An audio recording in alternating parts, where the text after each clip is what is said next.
Hey, family, and thank you so much for tuning back into another segment here on Gems Podcast. With me in the hot seat is Natalie Silverstein. She has a master's in public health. She is an author, speaker, consultant, and passionate advocate for family and youth service. Her first book, Simple Acts: The Busy Family's Guide to Giving Back, was published in 2019 and was named as one of the top books for parents who want to raise kind kids by the HuffPost. Her second book, Simple Acts: The Busy Teen's Guide to Making a Difference, will be published in July 2022. Natalie is the New York coordinator of Doing Good Together. She curates a free monthly email listing of family-friendly service opportunities that is distributed to thousands of subscribers. Natalie holds a master's degree from Yale. And without further ado, please welcome Natalie Silverstein to Gems Podcast. Thank you so much, Genesis. This is such a pleasure. I'm so happy to meet you. My pleasure, Natalie. And before we dive into today's topic, which we're going to focus on kindness, mental health, as well as some of the other areas that you love to speak on, I definitely want to give the audience a chance to connect with you more on a personal level. So I like to do two options here, which are to either break the ice up front or play a rapid fire 10 question game. So what are you in the mood for? I think rapid fire. I think that sounds good. Okie dokie, here we go. Question number one. If you could have any superpower in the world, what would it be? Wow. I think reading minds. Number two, favorite quote. Oh, wow. That's a hard one.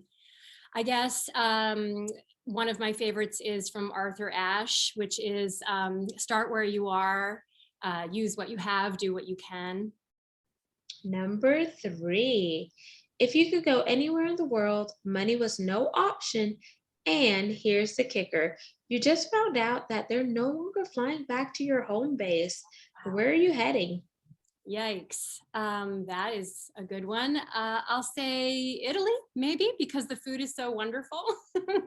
I'd be happy living there and eating that food forever. Four, if you could recreate any significant moment in your life, what would it be? Wow.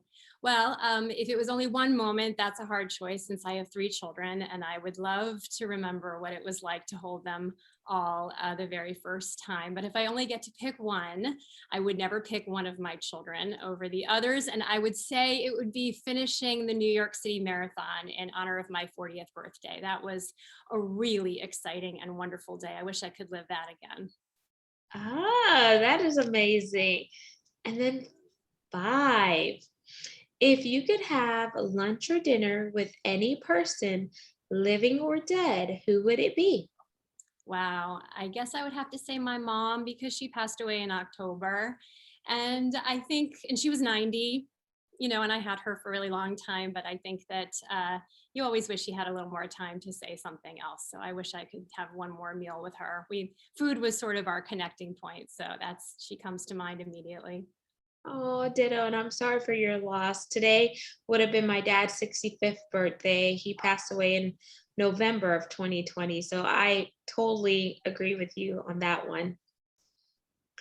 Six, if you could give your younger self a piece of advice to save you a lot of trials and maybe tribulations you've endured, what would that be? Wow, that is a good one. I would say I've been thinking a lot about parenting older children now. My kids are 21, 19, and 14.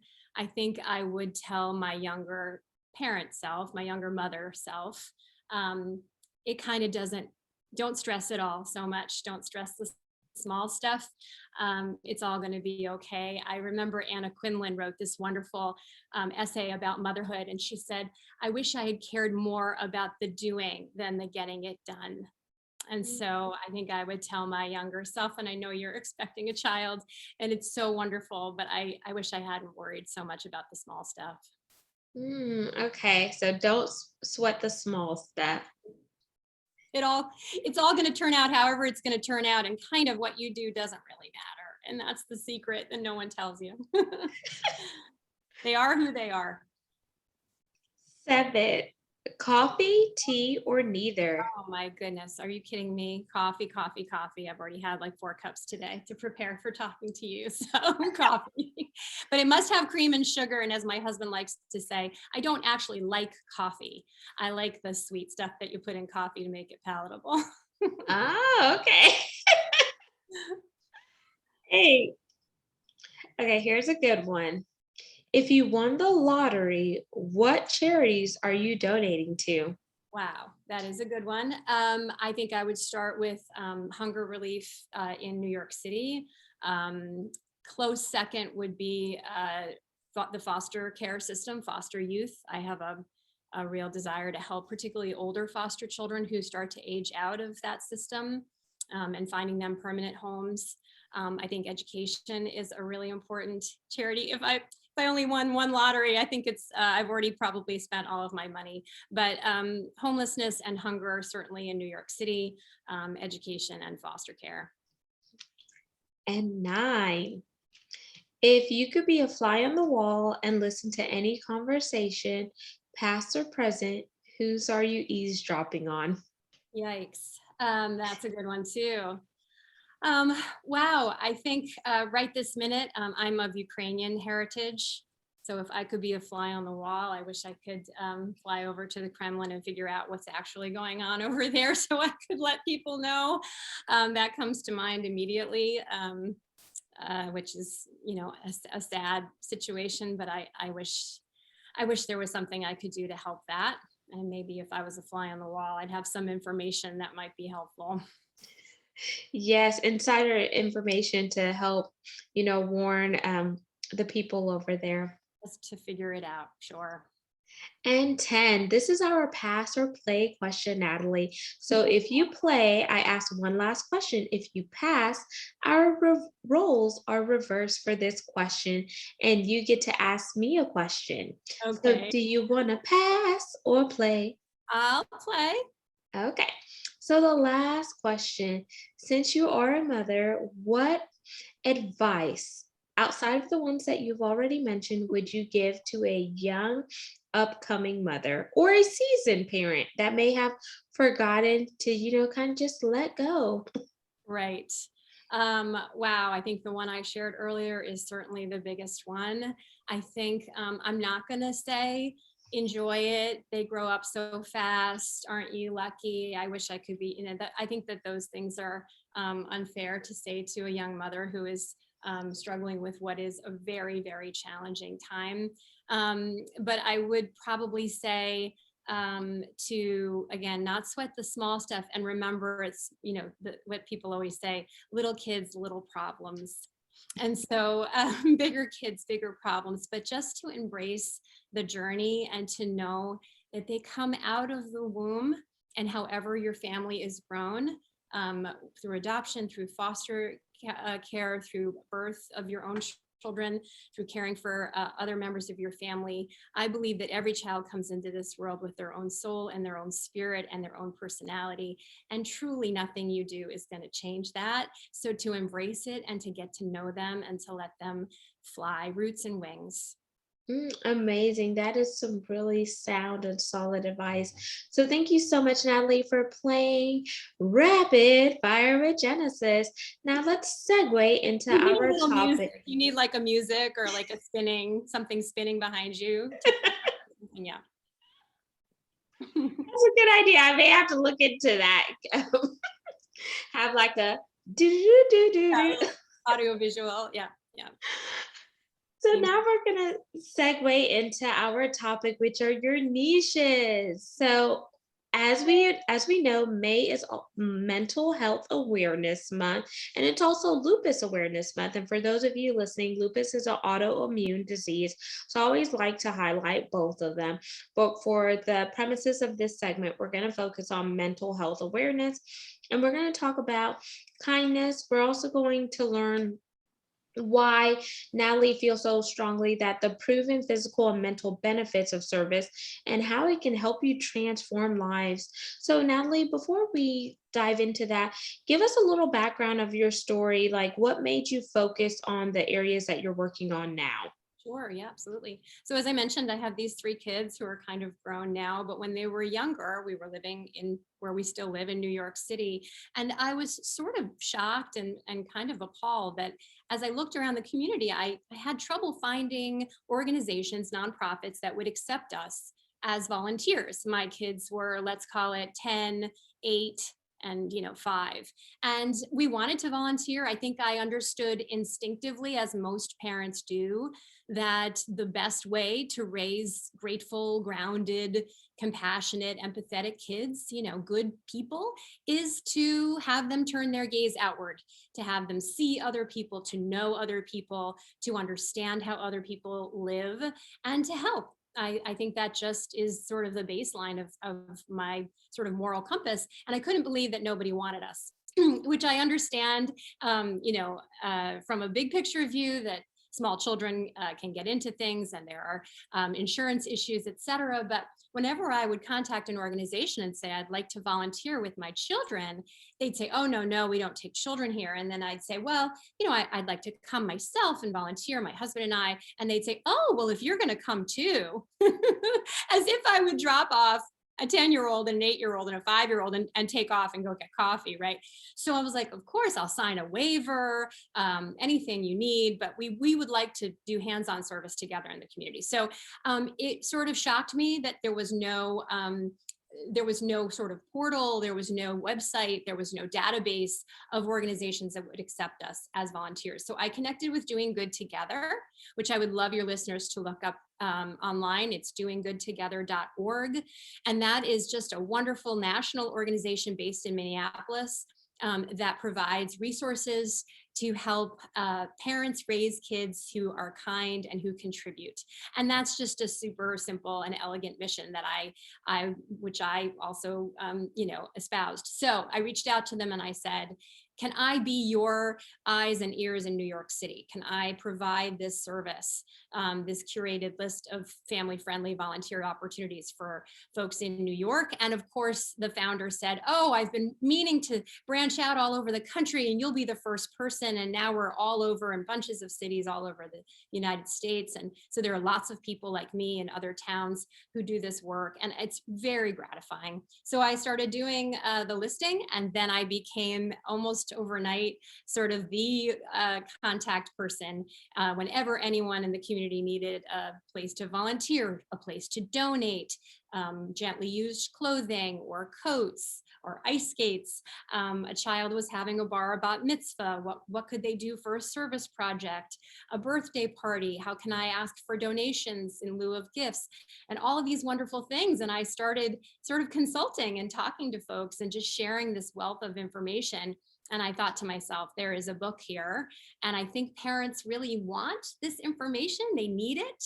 They would use it, but they're just not going to look for it themselves, if I'm being honest. They know that it's a good idea, but they don't want to take the time to really figure it out. So I wrote Simple Acts the Busy Family's Guide to Giving Back, which was geared towards young families.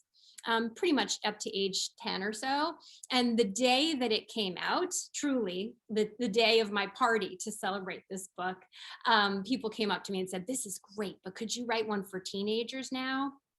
And I said, well, maybe I could just enjoy this moment today and I'll start.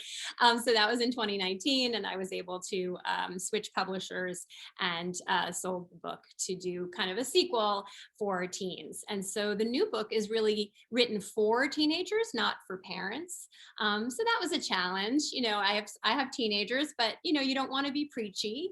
You want to share why this is a good idea.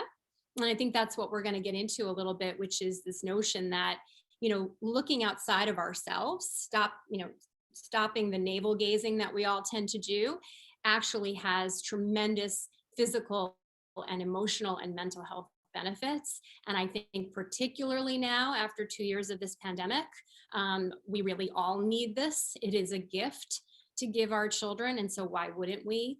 to allow them, to give them the space to explore the issues that they care about, to find their passion and their purpose. And I believe that it actually makes people feel better and be happier and live longer. And so it's a gift. So I wrote the book for the teens, and it's coming out this summer, and I'm really excited to promote it and to talk to parents and to talk to teens, to talk to educators, after school professionals, camp professionals.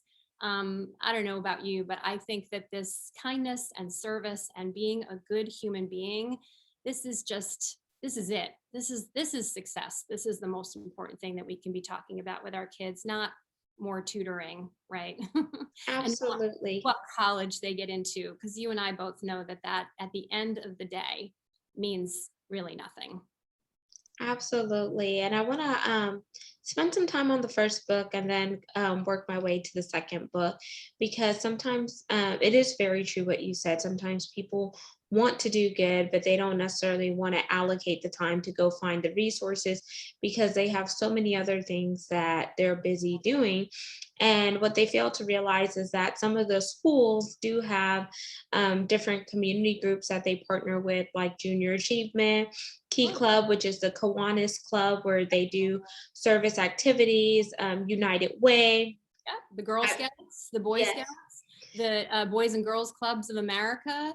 A lot of, like, as you said, junior leagues. I've been speaking to a lot of junior leagues out on the West Coast. I mean, it's out there if you choose to look for it. And one thing that I would say about what you suggested there, which is so true, is it's the idea of prioritizing, right?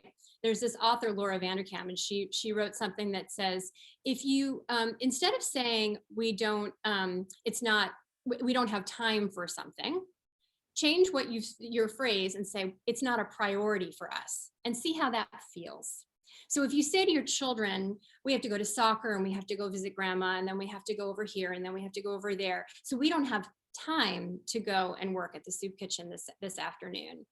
If you change that and say soccer is a priority, and certainly visiting grandma is a priority, but soccer is a priority and ice skating is a priority and tutoring is a priority, but going and working at the soup kitchen is not our priority. What have you just taught your child about the values of your family? And so we prioritize so much for our children, and we are doing that more and more and more in the last few generations, right? Like, parent went from being a noun to a verb, right? And so we do, and we organize and we plan and we schedule. I would argue and suggest to you, and this is my main argument in my book, is that service and kindness can be incorporated into your daily routines in an organic and manageable way. This is not another thing for your checkbox. This is just something that, if you are mindful of it and intentional about it, that it is a part of the way that you raise your family, period. And it's absolutely. just like all these other things that you seem to find the time for. This is something that is so important to find the time to do. And I would say if you just build it in your calendar where you're either doing it once a month or twice a month, whether you're doing it on the weekday or the weekend when you have more time to really control your schedule, I think that you could squeeze it in, but also listening to your kids, trying to see what they're passionate about and letting them know that it is okay to pay it forward. It's okay to have acts of services, acts of gratitude, and kind of figure out what your kids' love language is because your kids' love language may be that acts of service, and they may feel good and build themselves up whenever they're giving back to others. And we've all heard the sentiment that it is better to give than receive.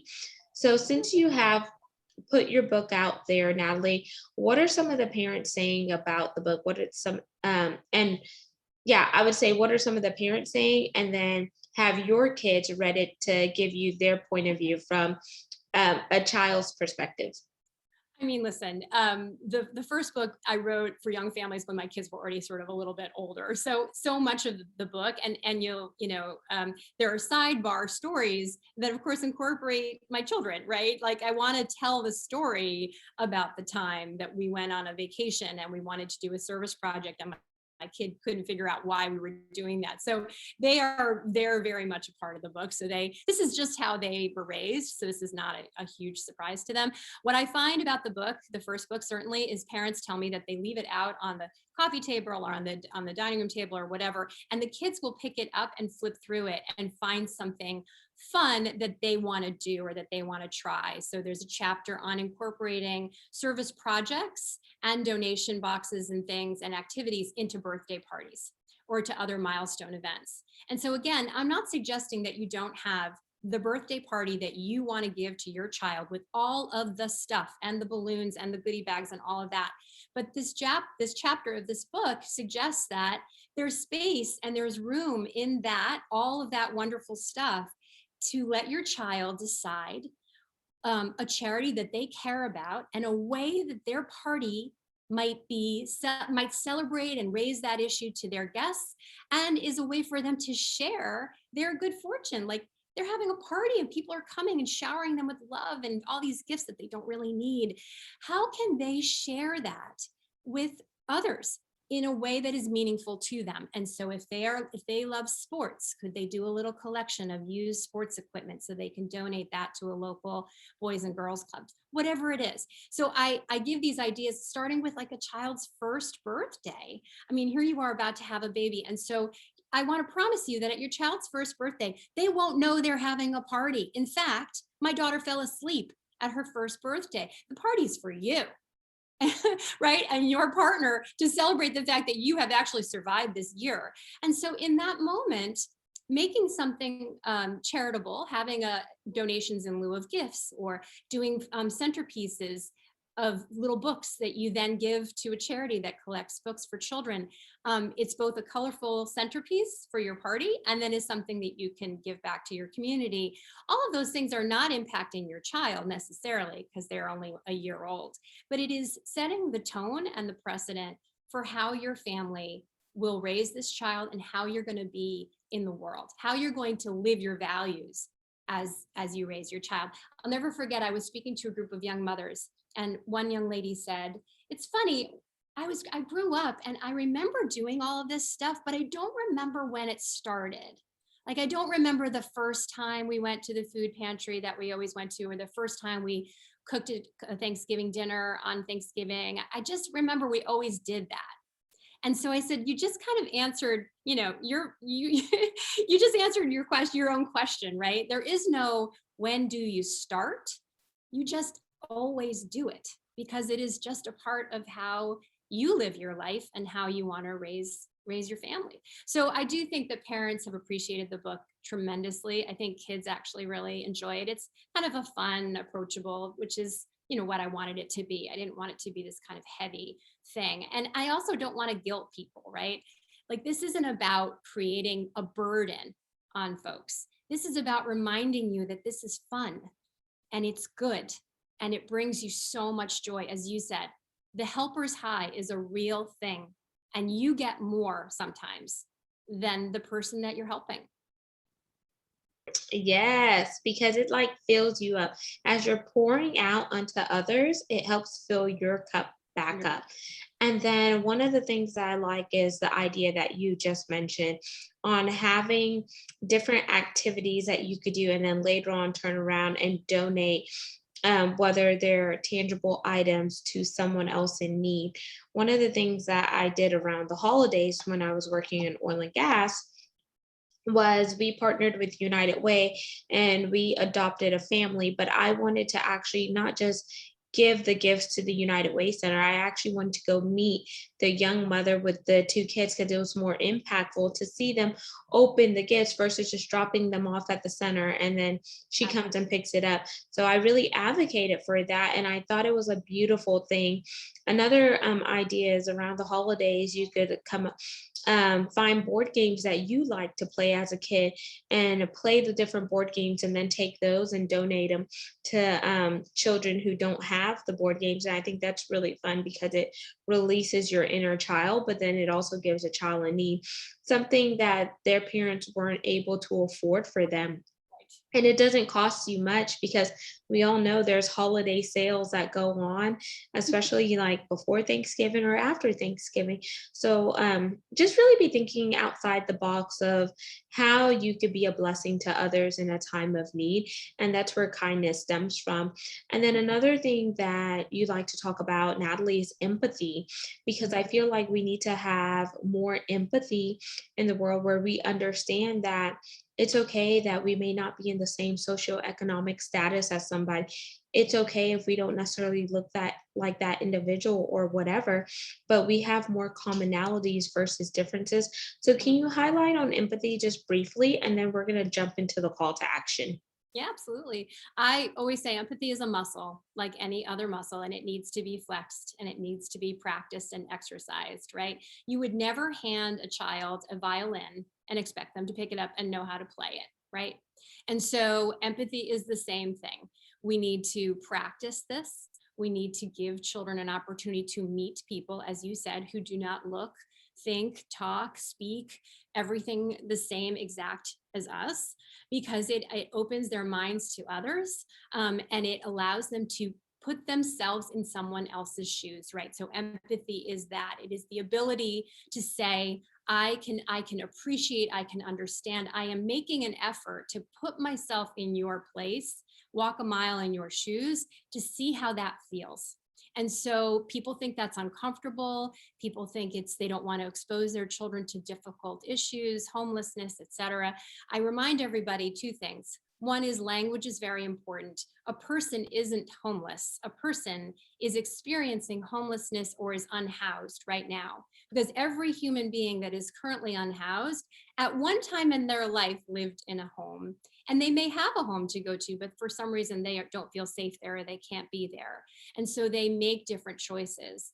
And that person may need our compassion, our empathy, and our help today. And our hope is to get them into a better place.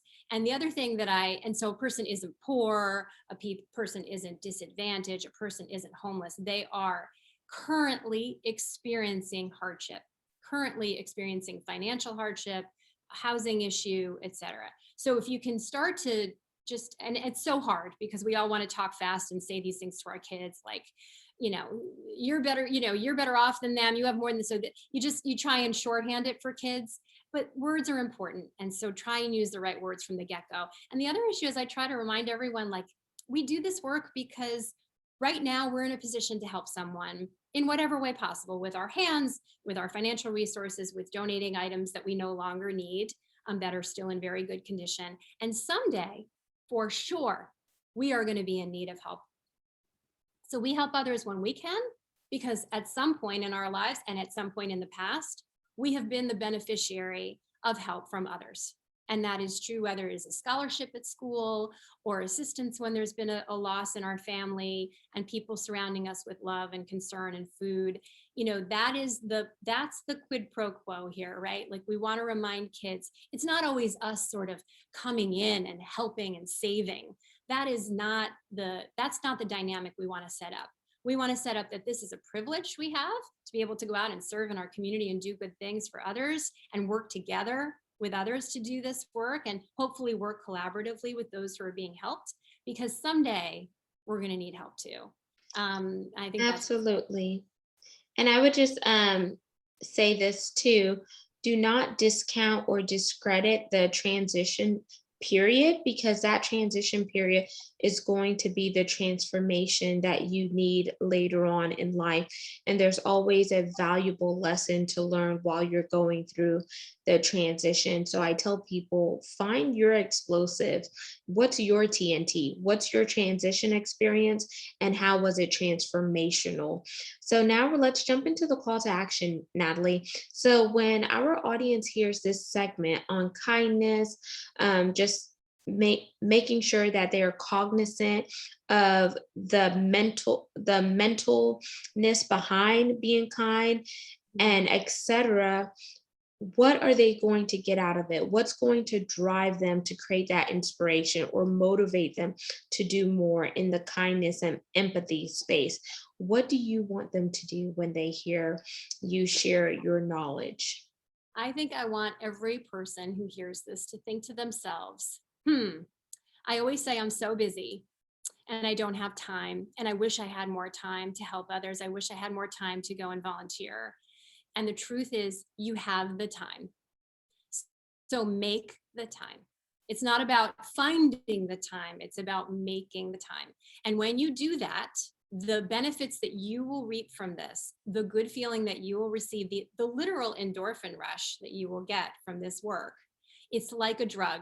It's been studied. The research has shown that when you help another person, even a person who doesn't know that you help them, who doesn't acknowledge that you help them, the endorphin rush, the good feeling that you get is similar to that of like a drug high, or they call it a runner's high or something. There's an endorphin rush in your brain. Why would you not want to experience that? And once you do, you will see that both you have the time because you can make the time, and that you are so grateful and so glad for having done it, right? That the giver actually gets a greater gift. And so I think that if you just get over the hump of, or the other hump is, ugh, there are so many problems in the world, I can't possibly change everything. I can't help anybody. Nothing I do is going to make a difference. My call to action on this is, please don't fall into that trap.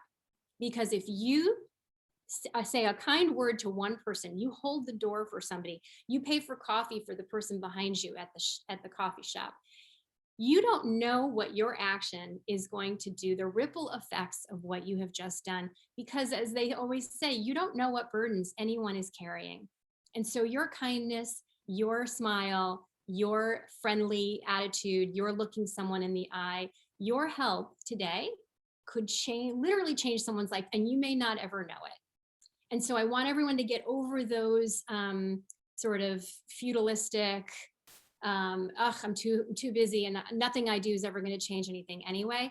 Because as soon as we can start living that way, our young people, our teenagers, our children will see that it is worth the effort. It is always worth the time, and that we never know what ripples of goodness we will spark. And so I just would encourage everyone to do that, especially after this last few years. I think this is all we've got, right? To get ourselves out of this mess is helping each other out. And we've seen so many heroes come out of the pandemic, people who risk their own lives to bring us our groceries and to care for those who are ill. And if we haven't learned anything in this, is that we need each other. We just do. Absolutely. And thank you so much for sharing that, Natalie. And how can the audience connect with you? Plug your website and where you primarily hang out on social media. Absolutely. I'm almost exclusively on Instagram, which is Simple Acts Guide, just Simple Acts Guide at Simple Acts Guide. And my website is also simpleactsguide.com. And on the website, you'll find links to both books, and you can certainly pre-order the new book for teenagers, which comes out again in a couple of months. And the old book is still available. I think it's out there on Amazon. So I post almost daily, and I try to amplify really wonderful stories of people doing good work in the world. I try and highlight nonprofits that I support and the work that I'm doing. And I just, honestly, I only put good, positive messages out there. And those are the only things that I really want to look at. So Simple Acts Guide on Instagram and Facebook, and simpleactsguide.com. And there you have it, listeners and viewers of GEMS podcast. You just heard Natalie Silverstein. All of her contact information will be in the show notes. I want to thank each one of you for tuning in on a consistent basis to support the guests that I bring on, as well as the mission behind GEMS podcast, which is to educate, inspire, and motivate while we intersect the dots of diversity, equity, inclusion, and belonging, because it takes all of us coming together to make this world a better place. And because of each one of you, we are now ranked in the top 2.5% out of 2.8 million podcasts per www.listennotes.com. I'm also looking for brand sponsors. You can find out more information by heading on over to genesisamarisKemp.net, clicking on that podcast tab, and finding more information. So until we chat next time, Remember, people always make time for what they want to do. So you have more than enough time to build in kindness and have empathy towards other people. Because if the shoe was on the other foot, you would want someone to do the same for you. So until next time, peace, love, and lots of blessings. Have yourself an amazing day.